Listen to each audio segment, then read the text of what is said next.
pemulihan-Mu. Terpujilah nama-Mu. Berkati benih firman ini, berkati hati kami, pendengaran kami, perhatian kami, fokus kami hari ini untuk firman-Mu pagi hari ini. Ambil alih ruangan di tempat ini, ambil alih hidup kami.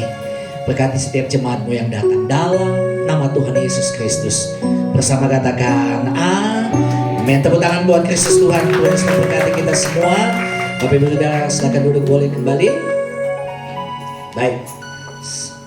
Selamat pagi buat kita semua. Shalom. Ayo yang masih bersemangat, lambaikan tangan saudara bersama-sama di dalam Tuhan. Tuhan Yesus memberkati kita. Beritahu kiri kanan saudara, katakan begini, Tuhan Yesus masih hadir dalam hidupmu. Amin. Berapa banyak yang percaya bahwa Tuhan masih ada dalam hidup saudara? Tuhan masih menyertai, Tuhan masih menolong, Tuhan memberkati dalam kehidupan kita. Nah, saudara, hari ini saya mau sharingkan buat saudara. Seringkali waktu kita ada di dalam posisi yang paling rendah dalam kehidupan kita, yang paling hancur, Tuhan bawa kita dalam sebuah kondisi keadaan dan tempat itu, tempat di mana kita Tuhan ada, Tuhan bawa kita dalam situasi itu. Tuhan mau ingatkan kita bahwa di tempat itu Tuhan mau ajar kita banyak hal. Tuhan mau ajar kita apa saudara? Banyak hal. Tuhan akan ajar kita banyak hal. Kalau kita lihat waktu Yunus ada dalam perut ikan, di sana dia belajar tentang Tuhan. Di sana dia belajar tentang apa itu panggilan. Dia belajar itu tentang yang namanya segala sesuatu dalam kehidupan, meskipun dia sempat lari dalam kehidupannya, panggilannya. Nah, tahukah Bapak Ibu Saudara, ada tempat-tempat, ada situasi, ada kondisi yang dimana situasi itu Tuhan mau belajar begini. Kita mau belajar dari tempat itu. Kenapa? Karena dari tempat itu Tuhan mau proses kita. Tuhan mau bawa kita dalam sebuah kondisi. Nah, kita akan lihat pribadinya Daud. Dia ada dalam sebuah kondisi di mana dia belum jadi raja, tetapi dalam sebuah kondisi keadaan dia dikejar-kejar oleh seorang yang dia pernah tolong, yang pernah dia bantu, yang pernah oleh karena Tuhan pakai Daud, kerajaannya selamat. Saul itu orang nggak tahu diri saudara. Sudah dibantu, sudah ditolong, mau bunuh lagi Daud. Tapi Daud itu orang yang Tuhan temukan begini, pribadi yang mau dibentuk oleh Tuhan. Bahkan Tuhan bawa dia dalam sebuah kondisi yang kadang-kadang hancur, tapi dia di sana dia mau belajar. Tahukah saudara, kenapa benih Saul itu bisa iri sama Daud? Hanya karena pujian, hanya karena yang namanya sanjungan. Waktu Daud pulang dari bertempur, waktu dari berperang, orang-orang wanita itu memuji-muji dia. Saul mengalahkan apa? Beribu-ribu. Tapi Daud mengalahkan apa? Berlaksa-laksa. Waktu dengar pujian itu, Saul panas hati, sakit hati. Padahal kalau boleh dibilang, karena Daud, Tuhan pakai Daud, kerajaannya bisa berkembang, kerajaannya bisa mengalahkan yang namanya musuh. Dari situ saudara, Saul mulai timbul niat jahat kepada yang namanya Daud. Bahkan bukan itu saja, pada waktu dia sudah menghadapi yang namanya Goliat, Saul sendiri minta kepada orang tuanya untuk Daud ikut dia ke istana, jadi anaknya. Jadi boleh dibilang jadi anak buahnya lah, jadi pengasuhnya, jadi dia orang asuh dia. Bukan itu saja, Daud itu pintar main kecapi, dia pintar main musik. Saul itu dalam satu keadaan, perhatikan, saudara akan lihat, waktu dia ada di dalam yang namanya sakit hati, roh Tuhan, roh jahat itu menguasai hidupnya. Padahal sebelumnya, kalau dia tidak dikuasai dengan namanya kebencian, kemarahan, itu dia tidak pernah kerasukan. Tapi sejak dia iri dan dengki kepada Saul, kepada Daud, itu dia mengalami yang namanya iri dan dengki. Lalu kemudian apa yang terjadi? Waktu dia kerasukan, Daud cukup memainkan kecapinya. Tapi karena didasari dengan yang namanya kebencian, dia berusaha untuk membunuh yang namanya Daud. Lalu kemudian Daud lari, dikejar-kejar oleh Saul. Nah, dia ada di sebuah tempat, dia ada di dalam sebuah kerajaan, dan di sana dia pura-pura gila. Ayo kita lihat. Bahkan di tengah-tengah itu saudara, ada hal yang akan Tuhan buat dalam kehidupannya. Coba kita lihat sama-sama. Kita lihat di dalam Mazmur pasalnya, Mazmur pasalnya yang ke-34, ayatnya yang pertama sampai dengan ayatnya yang kedua. Mazmur pasal 34, ayatnya yang pertama sampai dengan ayatnya yang kedua. Mazmur pasal 34, ayat 1 sampai dengan ayat 2. Mari jemaat Tuhan kita bangkit berdiri sama-sama. Ya. Mazmur pasal 34, ayatnya yang pertama sampai dengan ayatnya yang kedua. Kita akan belajar hari ini. Mazmur pasal 34, ayat pertama sampai dengan ayatnya yang kedua. Sama-sama kita baca. 2, 3. Dari Daud, pada waktu ia pura-pura. Semua baca, ulang. 2, 3. Dari Daud, pada waktu ia pura-pura tidak waras pikirannya di depan Abimelek, sehingga ia diusir lalu pergi. Aku hendak memuji Tuhan pada segala waktu. Puji-pujian kepadanya tetap di dalam mulutku. Amin. Silakan dulu kembali. Saya pernah nonton film dokumenternya.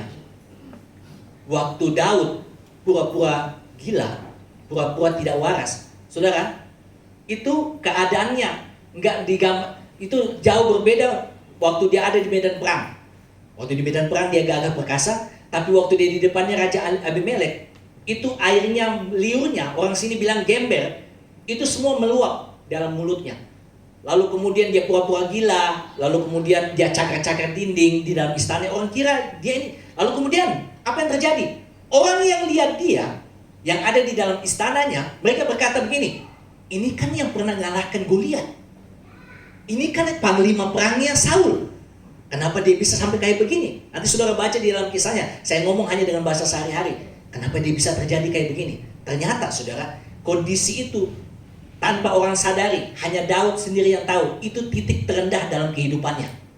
Kenapa dia bisa mengalami itu? Karena dia dikejar-kejar, dia mengalami yang namanya bara bahaya, nyawanya terancam oleh orang yang dia pernah tolong. Nah, itu terjadi. Tetapi apa yang terjadi, saudara? Di dalam peristiwa itu, di dalam keadaan itu, ada sebuah hal yang akan Tuhan buat dalam kehidupannya Daud. Nah, hari ini kalau saudara mau dengar tema khotbahnya adalah begini. Selesai dengan diri sendiri. Apa saudara? Selesai diri sendiri. Selesai. Di tempat ini nanti kita akan lihat waktu dia keluar dari tempat kerajaannya Abimelek, dia akan ada di sebuah tempat yang bernama yang namanya Gua Adulam. Gua Adulam. Gua itu tempat pelarian, tempat orang bersembunyi. Dan perhatikan, di Gua Adulam itu bukan cuma Daud yang lari. Di situ ada pembunuh, di situ ada pencuri, di situ ada penipu, orang-orang kriminalitas kumpul di tempat itu, termasuk Daud. Semua orang yang nggak beres, semua orang sampai masyarakat kumpul di satu tempat itu. Semua ada di tempat itu. Tetapi perhatikan, waktu Daud ada di tempat itu, Tuhan beracara kepada yang namanya Daud. Tuhan proses dia, Tuhan bentuk dia, Tuhan ubahkan dia. Dan tahu ke Bapak Ibu Saudara? Orang yang ada di dalam Gua Adulam itu, akhirnya apa yang terjadi? 13 tahun kemudian, hidup mereka diubahkan oleh Tuhan. Kenapa? Melalui Daud. Daud dulu selesai dia dengan Tuhan. Dia pemberesan dulu dengan Tuhan. Lalu apa yang terjadi? Orang-orang yang ada di dalam gua itu ikut Daud. Dan apa yang terjadi, saudara? Nanti kalau saudara baca di dalam kitab Raja-Raja, di dalam semua perjanjian lama, saudara perhatikan.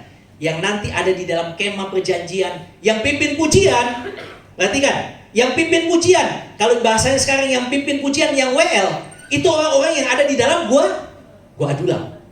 Bayangin Bapak Ibu Saudara, orang yang penipu di luar sana, orang kriminalitas tiba-tiba di sana, tiba-tiba kita lihat, ada di mimbar, ada dalam pelayanan, ada dalam segala sesuatunya. Kenapa? Itu karya Tuhan. Amin. Kita nggak pernah duga orang-orang yang dulu ada di luar sana, yang orang pandang sebelah mata, ternyata Tuhan bisa pakai hidup mereka. Tuhan bisa pakai. Dan perhatikan, 13 tahun kemudian Tuhan proses. Kenapa mereka bisa berubah? Kenapa mereka mau ikut Daud? Padahal mereka kan juga hidupnya hancur. Kenapa? Karena Tuhan terlebih dahulu berurusan dengan Daud. Dan ketika Tuhan sudah selesai dengan Daud, orang-orang yang ikut dia lihat perubahan di hidupnya Daud. Lihat hidupnya yang sudah selesai dengan Tuhan. Dan akhirnya apa yang terjadi? Kehidupannya membawa berkat bagi orang yang ada di sekelilingnya. Nah, Saudara, ada hal yang menarik yang saya mau tulis di sini, saudara. Apa itu Gua Adulam? Gua Adulam itu adalah artinya begini, tempat persembunyian. Tapi selain tempat persembunyian, di dalam bahasa Ibrani-nya, tempat Gua Adulam itu artinya begini. Ini nggak enak artinya. Tempatnya apa, saudara? Tempat berkumpulnya orang yang nggak benar. Tapi perhatikan, kumpulnya orang yang nggak benar di hadapan manusia, orang itu nggak mungkin berubah. Tapi di hadapan Tuhan, yang rusak, yang nggak benar, di tangan Tuhan pasti bisa berubah. Makanya Tuhan dia bilang begini, apa yang bodoh bagi dunia, Tuhan bisa ubahkan untuk mempermalukan dunia. Sekali lagi, firman Tuhan katakan, apa yang bodoh bagi dunia, Tuhan bisa pakai untuk mempermalukan apa? Dunia. Yang gak dianggap, yang sampah masyarakat, yang orang bilang hanya buat kerusuhan, hanya orang yang bilang namanya orang yang tempat yang selalu buat yang namanya segala sesuatunya yang gak benar, hidupnya diubahkan. Hidupnya diubahkan. Kemarin berapa hari yang lalu, ada karena ulang tahun GPM, lalu kemudian ada acara workshop di Ohider. Saya sama ada di kampungnya Oma sana. Salah satu pembicaranya anak Tuhan. Dia berbagi tentang yang namanya bagaimana menjalin kehubungan yang harmonis di tengah-tengah lingkungan dunia. Dia ngomong, waktu dia ada di dalam situ, di situ ada kumpulan majelis sinode, ada pos-posnya, yang hadir pendeta, orang-orang yang punya titel, tapi hanya dia sendiri yang nggak pakai gelar pendeta. Dia nggak gelar pendeta, dia hanya gelar sarjana biasa, dia sarjana hukum. Tapi tahukah saudara, dia ada di dalam sebuah organisasi besar yang ada di Maluku ini, dalam organisasi gereja, dia ada ditempatkan itu. Kalau dia bilang ini, latar belakang saya adalah orang yang juga salah satu otak pecahnya kerusuhan waktu kerusuhan di Ambon. Dia juga menjadi orang yang bisa galang orang-orang untuk bisa yang namanya buat kerusuhan. Dia buat itu. Bahkan dia pernah rancangan begini. Dia buat dengan kelompoknya. Kami pernah mau rancangkan, mau meledakkan yang namanya Masjid Al-Fatah yang ada di Ambon sana. Itu kan masjid paling besar ya. Dia pernah dia mau gabungkan itu. Tapi pada waktu itu dia mau buat itu. Tiba-tiba dia bertemu dengan Tuhan. Tuhan gagalkan dia punya rencana. Lalu kemudian apa yang lalu? Lalu kemudian dia bilang mungkin sama Tuhan. Tuhan, kalau begitu tolong saya bisa keluar dari Ambon ini. Teman-temannya mau tarik dia, kau kan pimpinan kita, ayo bantu kita buat bagaimana kita bisa menang dengan orang. Tuhan buka jalan, akhirnya dia pergi mana? Dia ke Surabaya. Di Surabaya dia ketemu dengan calon istrinya, di sana dia bertumbuh bersama istrinya, di sana dia mengalami lahir baru, dia mengalami pemulihan, dia sekolah baik, lalu kemudian dia ada di dalam tempat pekerjaan yang baik, lalu kemudian dia kembali ke Ambon 15 tahun kemudian, lalu kemudian ada di dalam pelayanan gereja Protestan Maluku. Orang yang nggak benar, orang yang nggak punya masa depan, yang baginya orang punya daftar hitam, tapi waktu dia serahkan hidupnya di hadapan Tuhan, Tuhan ubahkan hidup kita. Saya mau bilang begini buat saudara, kita perlu selesai hidup kita dengan Tuhan sebelum Tuhan membereskan bagian-bagian lain dalam kehidupan kita. Sekali lagi, kita perlu selesai dengan Tuhan, kita perlu pemberesan pribadi kita dengan Tuhan sebelum Tuhan selesaikan bagian hal-hal yang lain dalam kehidupan kita. Saya mau tanya buat saudara, bisa tidak hari ini Tuhan sembuhkan sakit saudara? Bisa tidak hari ini Tuhan pulihkan ekonomi saudara? Sangat bisa semudah membalikan telapak tangan. Tapi Tuhan sebelum melakukan itu semua, Tuhan berurusan dengan pribadi kita. Amin? Tuhan bereskan dulu pribadi kita. Apa gunanya ekonomi mau berubah? Apa gunanya sakit mau berubah? Apa gunanya segala sesuatu yang lain berubah? Tapi pribadi kita nggak berubah di hadapan Tuhan. Maka semuanya yang Tuhan ubahkan itu akan hancur dengan sendirinya. Tapi Tuhan ubahkan dulu hidup kita. Selesai dulu dengan diri kita sendiri. Apa itu pengertian? Selesai dengan diri kita sendiri. Selesai dengan diri kita sendiri adalah begini. Kita nggak hidup lagi di bawah tekanan. Kita nggak hidup lagi di bawah ngomongan orang lain. Kita ada di dalam tuntunan Tuhan. Kita menjalani iman kita menjalani pertumbuhan kita bukan karena ikut-ikutan. Perhatikan, kekristenan bukan ikut-ikutan, tapi keputusan kita pribadi. Kalau hari ini saudara ibadah, pastikan saya datang karena keputusan pribadi saya dengan Tuhan. Itu keputusan saudara. Sehingga dia enggak dipengaruhi lagi, aku tuh pun diikat ataupun mengalami yang namanya sebuah kungkungan. Dia hidupnya ada di bawah kendali orang lain, di bawah pendapat orang lain, hidupnya di bawah pembicaraan orang lain. Dia bebas akan hal itu. Dia hanya menyerahkan begini, hidupku di bawah tuntunan Tuhan. Makanya Paulus pada waktu dia bertemu dengan Tuhan, seorang teroris, seorang yang diubahkan oleh Tuhan, dia bisa bilang begini, dulu segala sesuatunya aku anggap sampah karena pengenalan kepada Kristus. Dulu kebanggaannya, dulu segala puji-pujian, semuanya itu dia anggap apa? Sampah. Gak ada gunanya. Bagi dia adalah sesuatu kehidupan yang memuliakan Kristus. Makanya menjelang air-air kehidupannya, pada waktu dia akan dipertemukan dengan yang namanya hukuman mati, dia bilang begini, mati itu adalah keuntungan. Wow. Ada di sini yang berani bilang mati itu untung? Kalau bisa Pak, masih bisa hidup lama-lama.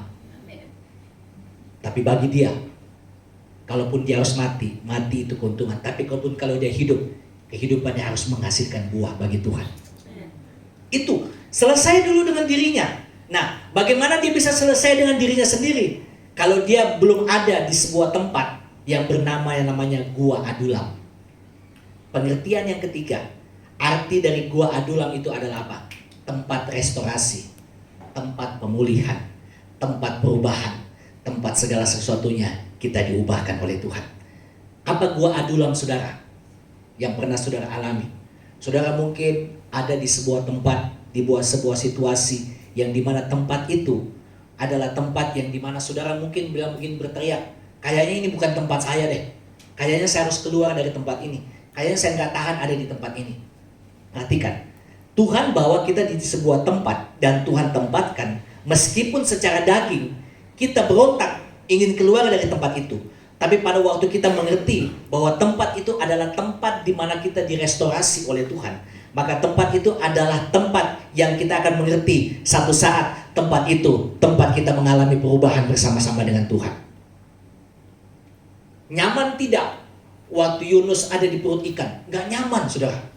Gak nyaman. Tapi di tempat itu, di sana dia mengalami perjumpaan dengan Tuhan. Di sana dia mengerti kembali panggilannya yang tertinggi di hadapan Tuhan. Lalu kemudian dia sadar, dipulihkan. Lalu kemudian dia bisa keluar dari perut ikan. Perhatikan, siapa juga orang yang bernama Ayub. Saudara nanti baca di dalam kisah di Ayub pasal 1 dan seterusnya. Di pasal 1 itu tampilkan yang namanya profilnya Ayub. Orang yang saleh, setiap pagi bangun mesbah loh saudara. Dia bangun mesbah.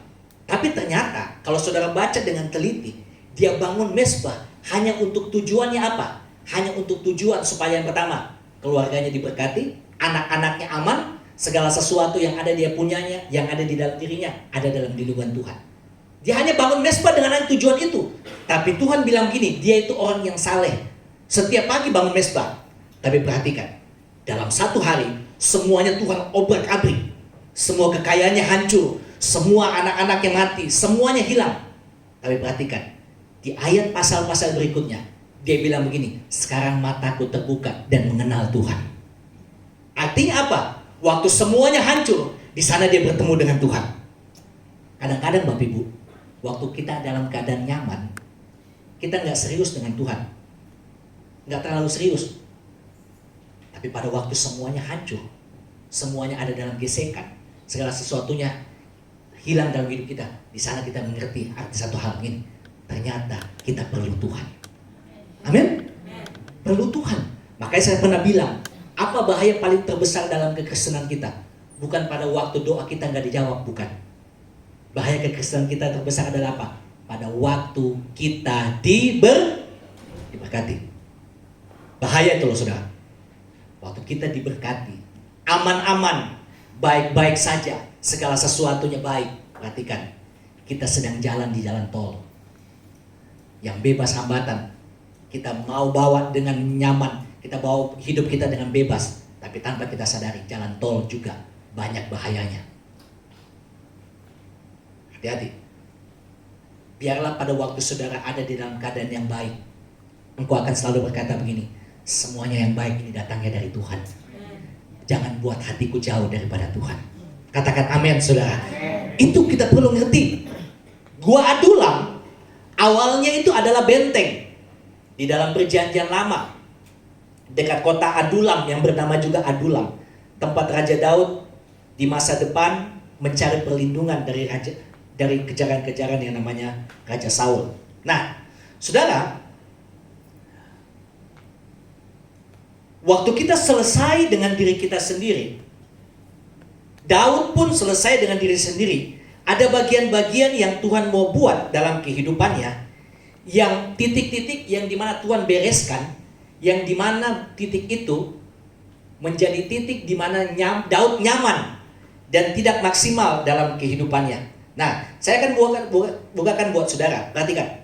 Nanti kalau saudara baca di dalam kisahnya Daud waktu dia lari, ternyata pada waktu dia lari dari Saul, dia ada di hadapannya Raja Abimelek. Di sana Daud itu bawa yang namanya persenjataan dari apa? Goliat. Lembingnya dia bawa. Padahal orangnya dia udah bunuh, tapi persenjataannya dia bawa. Seharusnya dia tinggalkan, saudara. Dan bukan itu saja. Kenapa orang-orang bisa tahu bahwa ini yang ada jadi orang gila? Itu Daud. Karena pada waktu itu, saudara, nanti saudara baca kisahnya dengan lebih lengkap. Ternyata waktu itu Daud dia sedang main kecapi, dia nyanyikan nyanyian yang sama seperti pada waktu nyanyian yang waktu dia ada di padang gurun bersama dengan domba-dombanya. Nyanyian itu, dan itu dikenal sama orang-orang Abimelek. Loh, ini kan dia panglimanya Daud, panglimanya Saul. Dia ini panglima yang gagah perkasa. Kenapa dia bisa modelnya kayak begini? Orang tidak tahu. Hanya dia sendiri dengan Tuhan yang tahu dia punya keadaan. Hanya dia sendiri dengan Tuhan yang tahu. Nah, apa bagiannya yang perlu kita belajar? Daud ternyata dia perlu membereskan yang namanya yang pertama apa? Ketakutannya secara pribadi. Kenapa dia bawa lembingnya Goliat? Padahal dia sudah kalahkan. Daud berpikir kalau dia bawa gelembingnya yang namanya Goliat, dimanapun termasuk di tempatnya Abimelek, orang-orang akan segan, orang-orang akan takut karena lembing itu. Padahal seharusnya Daud pada waktu itu, waktu dia ada di tempat pelarian, dia nggak andalkan lembing itu. Dia harus andalkan yang namanya penyertaan Tuhan dalam kehidupannya. Dia nggak boleh bawa lembing itu.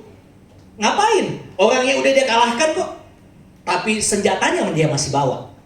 Seharusnya dia harus tinggalkan itu. Pelajaran pertama, yaitu begini.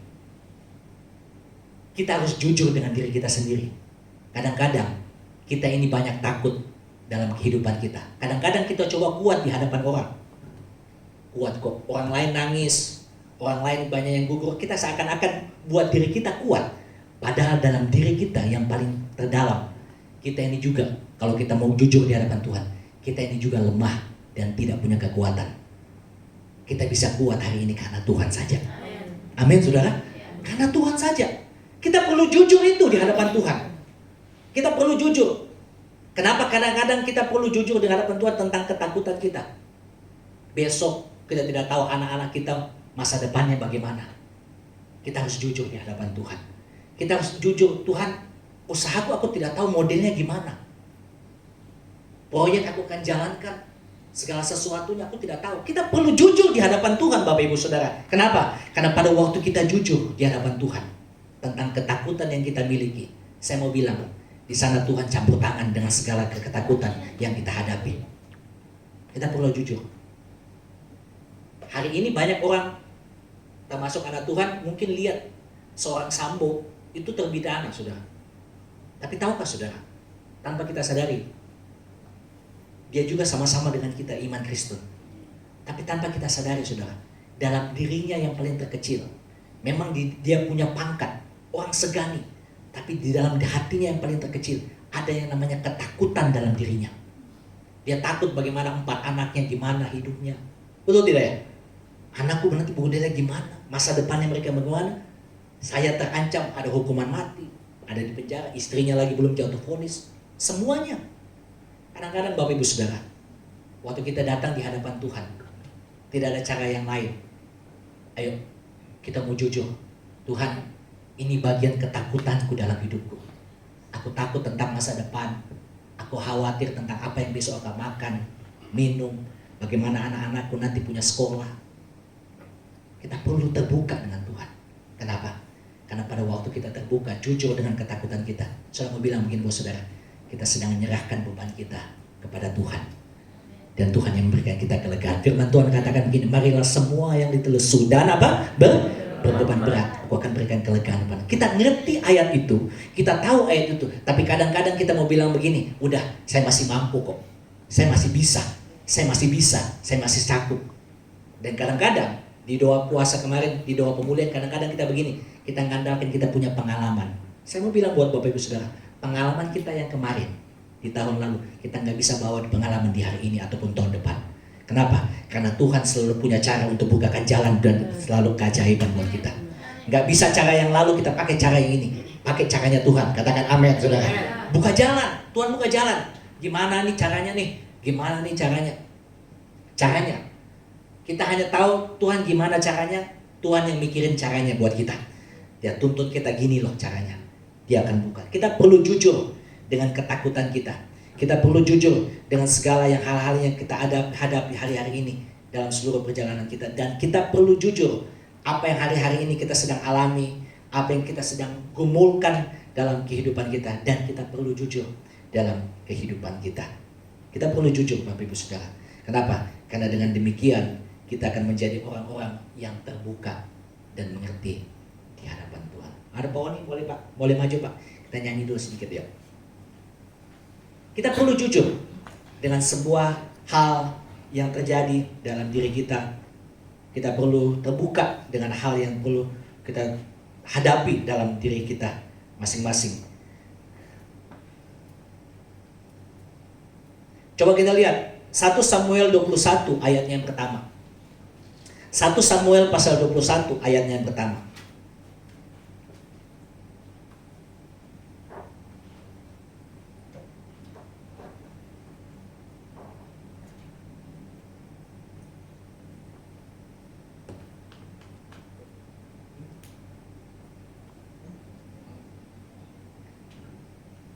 Satu Samuel pasal 21 ayat pertama. Sampailah Daud ke Neb kepada Ahimelek, imam itu. Dengan gemetar Ahimelek pergi menemui Daud dan berkata kepadanya, mengapa engkau seorang diri dan tidak ada orang bersama-sama dengan engkau? Perhatikan di ayat yang kedua. 1 Samuel pasal 21 ayat 2. Jawab Daud kepada imam Ahimelek, Raja menugaskan sesuatu kepadaku. Katanya kepadaku, siapapun juga tidak boleh mengetahui sesuatu dari hal yang kusuruh kepadamu dan yang kutugaskan kepadamu ini. Sebab itu orang-orangku telah kusuruh pergi ke suatu tempat. Perhatikan saudara, nanti kalau saudara baca kisah-kisah ini selanjutnya, ternyata Tuhan mau Daud dalam semua yang dia lakukan. Memang ada orang-orang yang mengiringi dia, ada orang-orang yang dia andalkan, ada orang-orang yang bisa dia percaya. Tapi dalam sebuah kondisi keadaan, Tuhan mau berurusan dan Tuhan mau bekerja pribadi kita sendiri dengan Tuhan tanpa orang lain. Kadang-kadang Bapak Ibu Saudara, waktu kita terbentur dengan keadaan, kondisi, kita ada dalam sebuah masalah, yang ada di pikiran kita, cari orang yang bisa bantu. Tapi tanpa kita pikiran di otak kita, apa kita langsung bilang kita ingat Tuhan. Kita cari orang yang bisa tolong kita. Kita cari orang yang bisa koneksi dengan orang-orang yang bisa punya pengaruh. Kita cari pikirkan semuanya itu.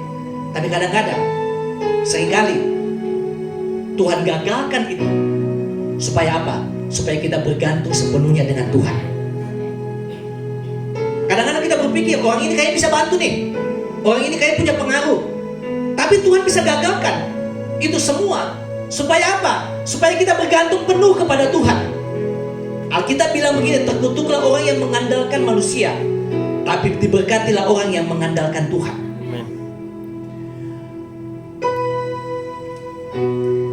Bapak Alex Tanto Saputra pernah punya pengalaman. Dia didatangi seorang pengusaha. Dia udah hancur nih pengusaha, udah hancur. Dia nggak bisa lagi bangun bisnisnya. Secara manusia nggak bisa lagi bangun bisnisnya, nggak bisa. Utangnya udah banyak. Rumahnya aja sudah tinggal tunggu waktu disita oleh bank. Jadi waktu datang di doa malam, selesai doa malam, dia hampiri hambanya begini, Pak, saya minta waktu berdoa saja. Mungkin Pak pendeta punya waktu 5 menit saja. Saya ceritakan waktu pergumulan saya. Pak pendeta tolong berdoakan. Waktu dia ceritakan. Dia masuk di tempat pribadinya Pak Ales. Tempat itu yang kena api sama saya ya. Kita ujian waktu itu. Dia masuk di situ. Dia cerita. Pak Ales nggak doa. Pak Ales ambil gitar. Dia nyanyi pujiannya. Dia jamah senang hidupku dan beri damai di hatiku. Semua telah berubah dan aku tahu Yesus jamah ku jadi baru. Bapak ini kemudian merenung. Saya suruh doakan, saya minta doa. Kok Pak Alex nyanyi? Lalu Pak Alex dia bilang begini, tahu lagunya? Tahu Pak, ikut nyanyi sama-sama. Di nyanyi yang kedua, Bapak ini kumisan, orangnya tegas, dia punya wibawa di depan karyawannya. Tapi waktu dia nyanyi lagu ini bagian yang kedua, 2 kali, air matanya hancur. Dia berlutut di hadapan Tuhan, hancur hati. Di sana dia ketemu dengan Tuhan. Di sana dia bilang begini, aku ngandalkan orang-orang yang bisa tolong bisnisku. Aku cari orang-orang yang pengaruh di negeri ini bisa tolong bisnisku. Tapi semuanya lari, semuanya menghilang, seakan-akan gak kenal saya. Tapi hari ini saya ketemu dengan Tuhan. Aku memang gak tahu bisnisku bagaimana nanti besok, bagaimana selesainya. Tapi aku datang kepada pribadi yang tepat, yang bisa tolong usaha. Waktu dia nyanyi, dia jamah, nyanyi sama-sama, senang hidupku dan beri damai di hatiku. Semua telah berubah dan aku tahu Yesus jamah ku jadi baru. Selesai nyanyi itu, semua selesai. Pak Alex bilang begini, Tuhan pasti buka jalan Pak, Tuhan pasti buka jalan. Pulang saja, serahkan kepada Kristus. Berjalannya waktu, 1 tahun kemudian Pak Alex ketemu dengan Bapak ini. Bapak ini beda wajahnya dari wajah yang sebelumnya. Kalau wajah yang ketemu sebelumnya, aduh, madesu, tau madesu, masa depan suram. Tapi pada waktu ketemu sama Bapak ini, dulu dari jauh sudah dengan wajah sukacita. Lalu dia bilang, Alex, saya mau cerita. Waktu kita pulang dari doa itu, di perjalanan, saya bilang sama istri saya, udah deh, serahkan aja kepada Tuhan. Kalau Tuhan pun pada waktunya ambil rumah ini, bank, orang sita segala sesuatunya, kita nggak punya lagi, ya sudah, nggak jalan saja. Tapi Pak Alex, tahukah, 1 minggu setelah kita bertemu, pihak bank panggil saya. Pihak bank panggil, lalu pihak bank bilang begini, apa yang Bapak bisa kerjakan, yang Bapak bisa buat, supaya Bapak bisa mengurangi sedikit beban angsurannya Bapak di tempat ini.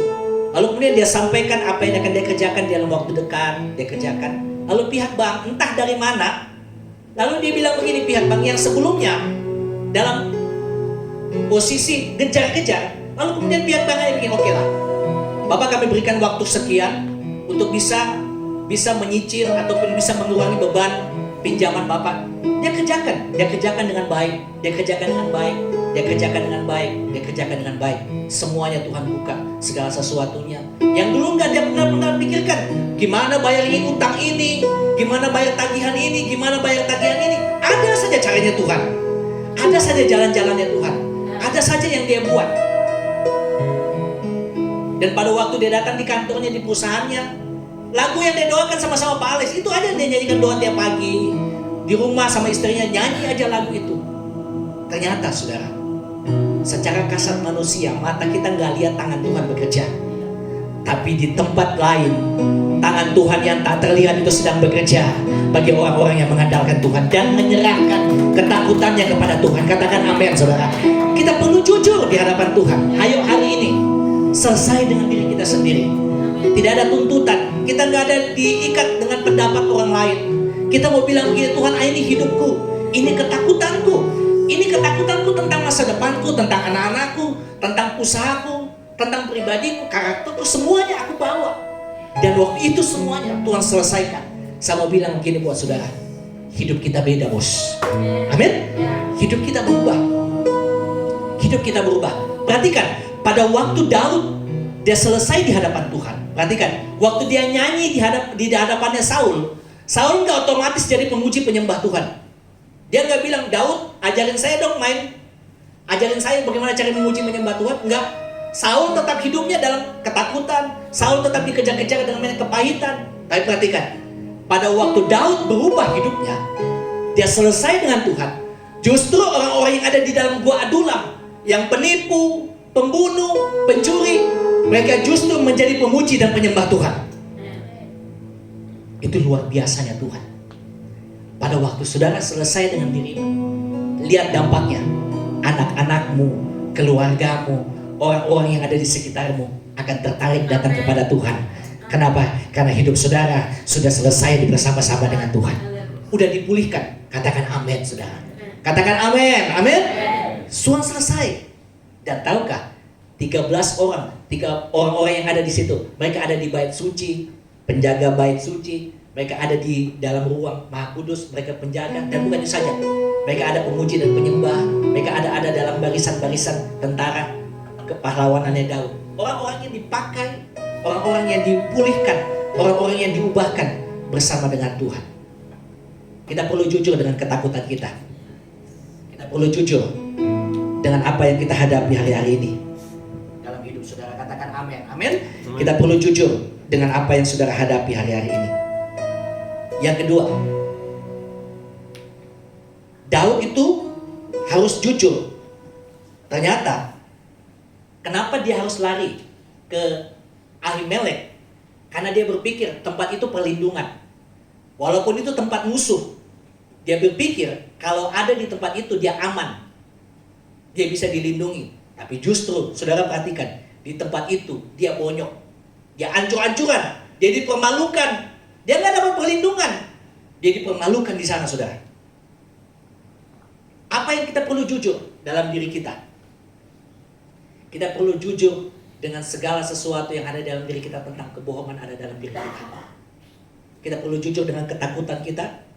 Kita perlu jujur dengan segala sesuatu yang coba kita sembunyikan hari-hari ini dalam diri kita. Kita harus ungkapkan di hadapan Tuhan. Kita coba lari. Kita coba lari perlindungan dari manusia. Kita coba cari kepada orang-orang yang pengaruh. Dan itu kita pikir bisa melindungi kita. Tapi ternyata semuanya itu pun akhirnya sia-sia. Semua orang yang ada di dalam lingkaran Daud, yang ada terdekatnya, yaitu keluarga, akhirnya bisa dimerdekakan, mereka dipulihkan. Dan bukan itu saja, orang-orang yang ada ikut sama Daud di Gua Adulam, itu artinya jadi anak rohaninya Daud.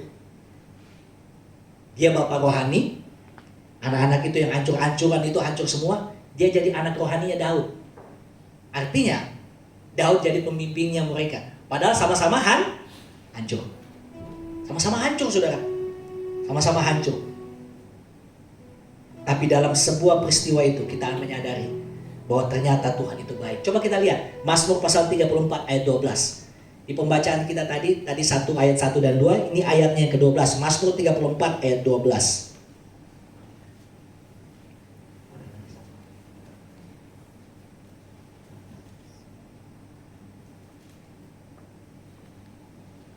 Mazmur 34 ayat 12. Siapakah orang yang menyukai hidup yang mengingini umur panjang untuk menikmati yang baik selanjutnya. Jagalah lidahmu, perhatikan, terhadap apa?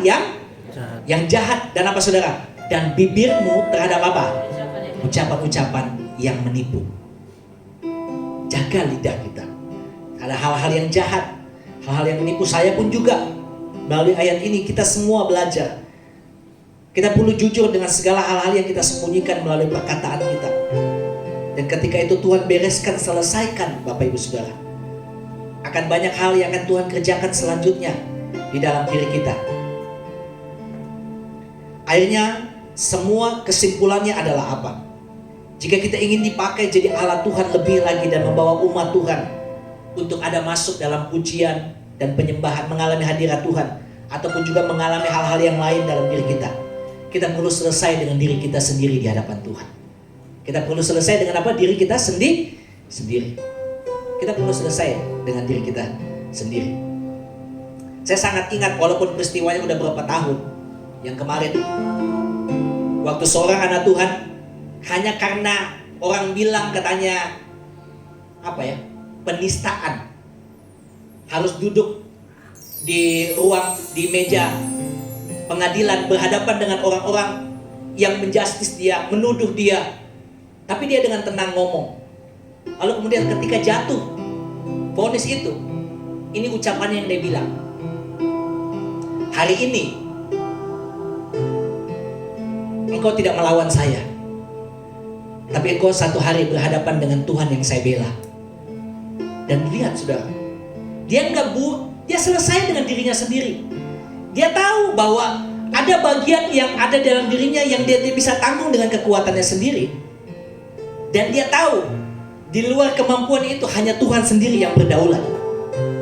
Makanya dia bilang begini, saya akan buktikan satu persatu bahwa orang yang menghukum saya hari ini berurusan dengan Tuhan yang saya bela, dengan Tuhan yang saya sembah. Itu luar biasa saudara. Dia gak ngomong tentang Yesus, dia gak ngomong tentang ayat Alkitab, tapi dia bersaksi tentang Tuhan yang dia sembah, Tuhan yang dia puji. Bahwa Tuhan yang dia puji itu Tuhan yang hidup, bukan Tuhan yang mati, bukan Tuhan yang diam atas hidup. Kalau hari ini Bapak Ibu Saudara, engkau terbentur dengan keadaan orang-orang jahili saudara, bully saudara, cemooh saudara, orang-orang mungkin sudutkan saudara. Kadang-kadang kedagingan kita mau balas, kedagingan kita ini seakan-akan bilang ayo lawan. Tapi kadang-kadang dalam hati kita yang paling kecil, Tuhan bersuara, Tuhan bilang begini, diem aja. Itu gak enak Bapak Ibu, betul tidak ya? Itu gak enak.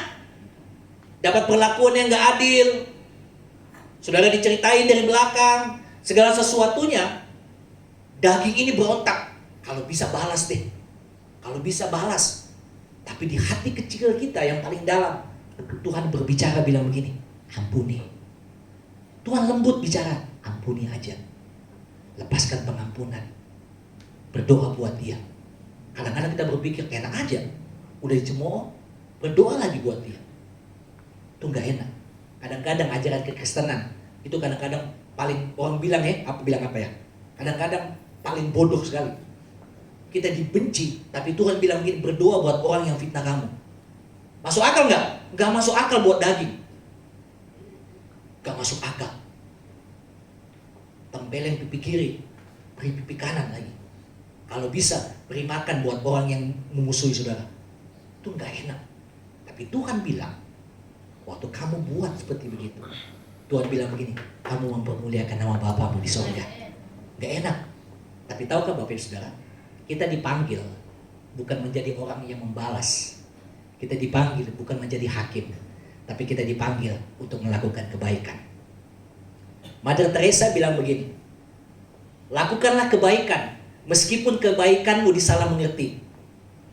Lakukan yang namanya kebaikan meskipun kebaikanmu orang pandang sebelah mata.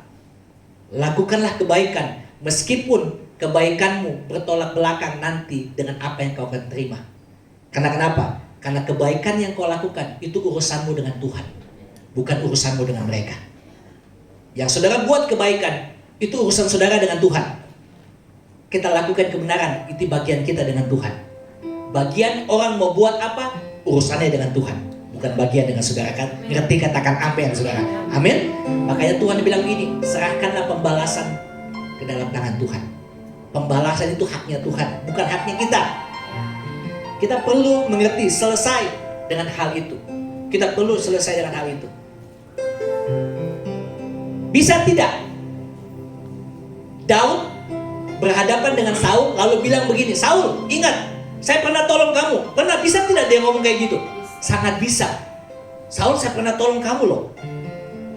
Waktu kamu kerasukan, siapa yang nyanyi? Siapa yang nyanyikan memuji Tuhan? Roh jahat tinggal dari dirimu. Saya yang bisa tolong. Tapi Daud nggak ambil bagian itu. Dia nggak ambil bagian membangga-banggakan jasanya. Dia nggak ambil. Karena dia tahu perbuatan baiknya urusan dia dengan Tuhan. Kalau hari ini saudara buat kebaikan, orang bilang saudara buat kebaikan, orang salah ngerti. Saudara buat kebaikan, orang salah mengerti. Terus buat kebaikan. Karena urusanmu itu dengan Tuhan. Kita lakukan kebenaran. Kita perlu jujur dengan ketakutan kita. Kita perlu jujur dengan hal-hal yang apa dalam diri kita. Perkataan kita, sikap kita. Kita perlu jujur Bapak Ibu Saudara. Karena pada waktu kita jujur, kita akan selesai dengan diri kita, dengan Tuhan. Selesai segala sesuatu, selesai dengan diri kita sendiri. Dan pada waktu kita sudah selesai, di sana Tuhan merancang yang ulang baik dalam diri kita. Merancang ulang dalam diri kita. Tahukah Bapak Ibu Saudara, apa itu karakter? Karakter itu dalam bahasa terjemahan Ibraninya adalah arti sehari-harinya begini, dibentuk ulang-ulang. Sama-sama bilang saya, dibentuk ulang-ulang. 2, 3, dibentuk. Sama-sama belum semuanya bilang 2, 3, dibentuk ulang-ulang.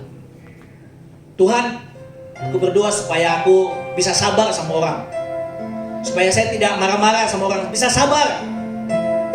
Tahukah saudara, itu nggak dibentuk dalam satu hari, nggak dibentuk dalam satu malam. Semudah membalikkan telapak tangan, diulang-ulang lagi kita ketemu sama orang-orang yang apa? Orang-orang yang bisa uji kesabaran kita. Kita ketemu sama teman kita di kantor yang buat kita tidak sabar, yang bisa buat kita emosi. Kita ketemu sama orang-orang yang bisa buat kita marah. Padahal kita udah berdoa bilang apa? Tuhan, aku minta kesabaran. Aku bisa minta, kalau bisa Tuhan mampukan saya untuk tahan emosi. Tapi kadang-kadang Tuhan bawa kita ketemu sama orang-orang yang ada dalam posisi kita dibentuk sama seperti yang kita minta doakan. Bertolak belakang dengan kita doakan. Tapi tahukah, itu pembentukan. Kenapa? Karena pembentukan bukan satu kali, tapi berulang-ulang. Dibentuk ulang. Besok nggak sabar, besok lagi ketemu.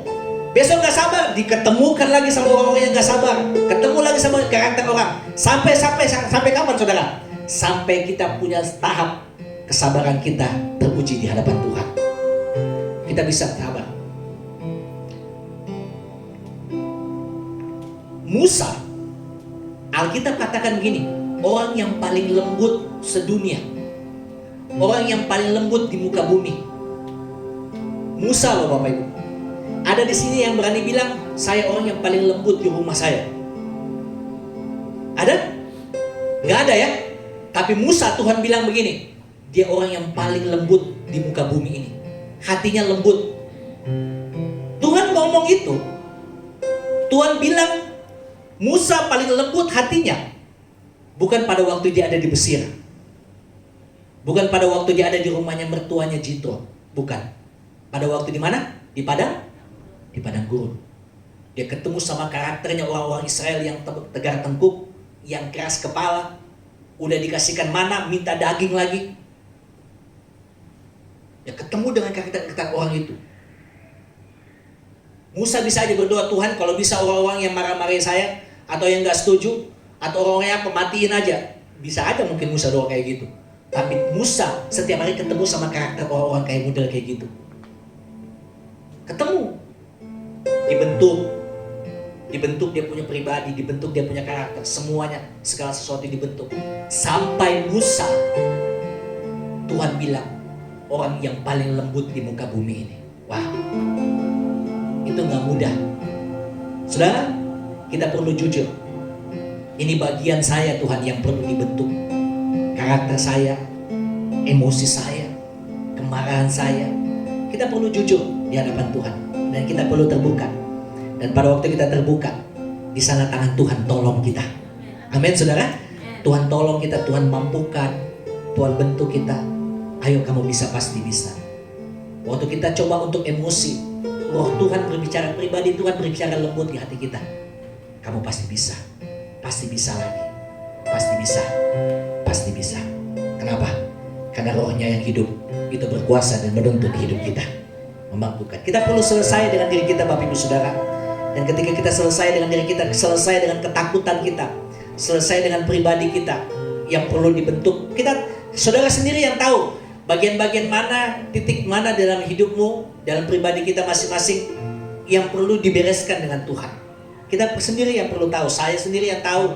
Bahkan maaf, saya mau bilang buat saudara, istri kita, anak-anak kita yang paling terdekat dengan kita, mungkin saja tidak tahu bagian mana dalam hidup kita yang perlu dibereskan. Dan bagian itu hanya saudara sendiri dengan Tuhan yang perlu, yang tahu. Katakan amin, saudara. Dan yang ketiga, ini penting. Apa yang perlu diselesaikan supaya kita beres? Yang pertama ketakutan. Yang kedua, bagian hidup kita, karakter kita yang perlu selesai dengan Tuhan. Yang ketiga, masa lalu kita. Katakan amin. Masa lalu, katakan amin. Masa lalu. Masa lalu, traumatik. Banyak orang gak bisa maksimal karena traumatik dengan masa lalu.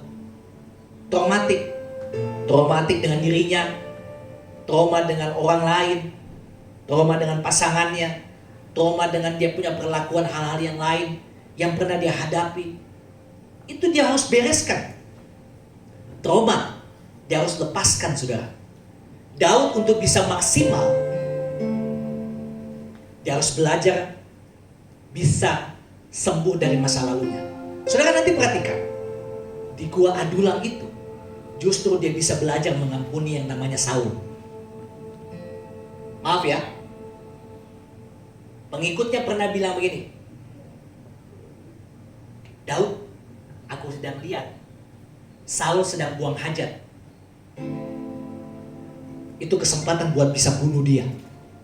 Tapi tahukah saudara, Daud bilang begini, aku tidak akan menyentuh orang yang diurapi oleh Tuhan. Meskipun dia tahu Tuhan gak pakai lagi Saul, tapi dia tahu Tuhan pernah urapi Saul. Dia menghormati, dia respect dengan orang yang dihormati, yang diurapi Tuhan. Meskipun Tuhan gak pakai lagi Saul, tapi di situ Daud selesai dengan dirinya sendiri. Dia beres dengan masa lalunya. Dia tahu Saul memang benci saya, tapi saya gak punya hati niat jahat terhadap Saul. Dan itu dia udah beres, udah diselesaikan. Dan tahukah saudara, orang yang bisa merdeka dari masa lalunya adalah orang yang akan maksimal di masa depan. Sekali lagi saya bilang, orang yang bisa merdeka dengan masa lalunya adalah orang yang bisa maksimal bagi Tuhan di masa depan. Katakan amin. Bisa maksimal di masa depan. Dia akan bisa bergairah dengan masa depannya, segala sesuatunya. Meskipun banyak tafsiran, banyak orang yang bilang wanita yang datang mengurapi kaki Yesus itu adalah Maria Magdalena. Meskipun banyak tafsiran juga yang menolak, tapi saya selalu mau bilang begini, kalau orang ketemu dengan Tuhan, hidupnya diubah oleh Tuhan, hidupnya berubah. Sebelumnya ancur-ancur, tapi waktu Tuhan ubahkan hidupnya, saya mau bilang, waktu dia sudah beres dengan masa lalunya, hidupnya depan, masa depannya pasti akan masa depan yang dipakai oleh Tuhan. Akhirnya apa yang terjadi? Kehidupannya memuliakan nama Tuhan. Dia ikut di mana Tuhan ada. Segala sesuatunya dia hidupnya berubah karena Tuhan. Petrus pernah hianati yang namanya Yesus. Tapi waktu dia selesai dengan dirinya sendiri, dia selesai dengan penyesalannya, dia selesai dengan kegagalannya yang kemarin, Tuhan pakai dia akan ke depan untuk menjadi alat kemuliaan bagi nama Tuhan. Dia selesai dengan dia punya kegagalan. Sampai di sini yang tidak pernah gagal di dalam Tuhan. Kita pasti pernah gagal dengan Tuhan. Tapi waktu selesai itu, Tuhan bereskan masa lalu kita. Tuhan kerjakan di masa depan buat kita semua. Di dalam diri kita. Dan ketika Tuhan selesaikan itu dalam diri kita, Tuhan akan beracara lebih lagi dalam diri kita. Saudara, kita pasti tahu bahwa apapun yang akan Tuhan kerjakan di masa lalu atas hidup kita, yang pernah terjadi di masa lalu atas hidup kita, itu adalah sebuah hal yang tidak akan pernah bisa akan menolong kita. Itu hanya menjadi pengingat, menjadi pembelajaran buat kita. Ibaratnya masa lalu itu adalah spion. Waktu kita bawa mobil, masa lalu, kegagalan, segala sesuatu itu spion yang kecil yang ada di kiri kanan mobil. Tapi masa depan itu adalah kaca yang paling besar yang ada di depan kita. Gak ada mungkin orang yang bawa kendaraan dari rumah sampai ke gereja hanya mengandalkan yang namanya lampu spion. Betul? Lampu spion hanya membantu kita untuk kita belajar tentang yang terjadi kemarin. Tapi fokus kita lebih besar, ada kaca di depan, ada tampilan yang lebih besar tentang masa depan kita bersama dengan Tuhan. Nah, saya mau bilang begini buat saudara. Selesaikan buat masa lalu kita. Selesaikan pribadi kita dengan Tuhan tentang masa lalu. Kita yang sendiri yang tahu. Hal-hal yang kadang-kadang jadi bayang-bayang, membuat kita tidak bisa maksimal di dalam Tuhan. Daud pernah gagal. Orang kepercayaannya dia bunuh dengan cara yang licik. Hanya karena dia pernah ambil istrinya. Dia cari cara bagaimana suaminya mati. Akhirnya apa yang terjadi? Dia tempatkan suaminya di barisan paling depan, yang paling berbahaya di dalam yang namanya peperangan. Suaminya mati, dia ambil istrinya. Lalu apa yang terjadi? Nabi Nathan datang, dia tegur dia punya dosa. Apa yang terjadi? Daud tidak bela dirinya. Dia udah jadi raja. Dia nggak bela pakai pengacara. Dia nggak pakai orang untuk bela dirinya. Lalu apa yang terjadi? Daud mengakui dia punya kesalahan. Meskipun dari pengakuannya ada konsekuensi. Anak yang dikandung oleh Batseba, anak itu mati. Tetapi pada waktu itu dia sudah selesai. Tahu saudara, kalau nanti saudara baca, ada hal yang menarik. Pada waktu Daud tahu anak itu dalam keadaan sekarang, dia puasa. Ambil puasa saudara. Dia ambil puasa. Lalu kemudian ketika dia berpuasa, orang-orang yang ada di istana yang bisik-bisik, anak itu udah mati. Dia tahu kalau anak itu udah mati. Lalu kemudian dia bilang begini, setelah dia tahu anak itu mati, ini yang Daud dia buat. Dia tinggalkan puasanya, dia cuci mukanya, dia urapi dirinya, dia ganti pakaiannya, dia makan minum. Lalu orang-orang tanya, anakmu udah mati, kenapa buat kayak begitu? Lalu dia bilang begini, apakah aku bisa tolong anakku yang sudah mati? Apakah aku bisa tolong? Artinya dia bilang begini, apakah aku bisa tolong masa laluku?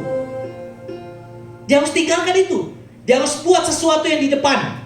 Makanya dia ambil makan minum. Dia ambil kembali pulihkan dia punya tenaga. Dia pulihkan kembali dia punya keadaan. Memang puasanya tidak bisa tolong dia punya anak. Tapi pertobatannya, pemulihannya bisa tolong dia punya masa depan. Saya mau bilang begini buat saudara. Waktu kita jujur di hadapan Tuhan, masa lalu kita nggak bisa berubah. Tapi masa depan kita pasti bisa berubah bersama Tuhan. Katakan amin. Masa depan kita bisa berubah. Catatan kita yang hitam, hal-hal yang buruk di belakang, itu nggak bisa berubah lagi. Kalau pun hari ini saudara bertobat, nggak bisa berubah. Nggak bisa berubah. Kesaksian Pak Henry, betul Pak ya? Masuk penjara. Pak Henry hari ini bertobat. Apakah di catatan kepolisian berubah? Dia pernah di penjara, pernah masuk di dalam bui, nggak berubah catatan itu. Tapi perubahan kita hari ini merubah kita punya masa depan. Katakan amin saudara. Berubah kita punya masa depan. Berubah. Makanya Daud setelah itu dia berubah. Hidupnya diubahkan oleh Tuhan. Hidupnya berubah. Kita perlu selesai dengan masa depan, masa lalu kita. Masa depan hantu kita, trauma kita, segala sesuatu. Supaya hari ini saya dan saudara bisa maksimal di dalam Tuhan. Jujurlah dengan ketakutan saudara, terbuka di hadapan Tuhan. Mungkin orang tidak tahu apa yang saudara gumulkan. Jujur dengan karaktermu, dengan pribadimu, hal-hal yang saudara gumulkan hari ini, minta di hadapan Tuhan supaya itu selesai. Dan yang ketiga tentang masa lalu kita, hal-hal yang pernah terjadi, kegagalan, kejatuhan, semuanya kita perlu bereskan dengan Tuhan. Supaya dengan demikian kehidupan saya dan saudara, biar gua Adulam menjadi tempat, bukan hanya tempat pelarian orang-orang yang hancur, tapi menjadi tempat saya dan saudara dipulihkan oleh Tuhan. Kehidupan kita diubahkan, biar dalam hadiratnya saya dan saudara kita mengalami pemulihan dan campur tangan Tuhan. Tepuk tangan buat Tuhan kita yang dipulihkan. Berapa banyak yang saudara yang percaya bahwa saudara pasti bisa mengalami pemulihan dan maksimal di dalam Tuhan. Angkat tangan saudara bersama. Tepuk tangan buat Tuhan kita yang luar biasa. Mari kita bangkit berdiri bersama-sama. Kita memuji Dia. Hanya